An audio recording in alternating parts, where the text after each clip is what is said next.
মালিক দিন রহিমাহুল্লাহ বলেন, মানুষ যখন তার নিজের মাঝে আল্লাহ তাআলার ভয় ও রহমতের আশার নিদর্শন দেখে, তখন সে তার নিজের মাঝে মজবুত সুদৃঢ় একটি বিষয়ের সন্ধান পায়। আল্লাহ তাআলার ভয়ের নিদর্শন হচ্ছে আল্লাহ রাব্বুল আলামিন যে সমস্ত কাজগুলো করতে বারণ করেছেন সে কাজগুলো থেকে বিরত থাকে, দূরে থাকে, সে কাজগুলোর কাছে যায় না, সে কাজগুলো করে না।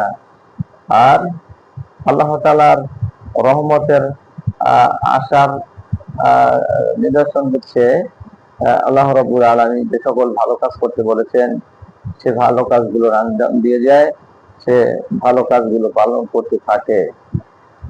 আল্লাহ রাব্বুল আলামিন আমাদের সকলকে অন্তরে আল্লাহ তাআলার ভয়, জাহান্নামের ভয়, শাস্তির ভয় এবং রহমতের আশা জাগরুক রাখুন।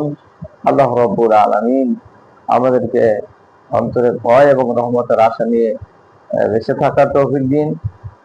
ভয় এবং রহমতের আশা নিয়ে আমাদেরকে মৃত্যুবরণ করার তৌফিক দিন। আমিন।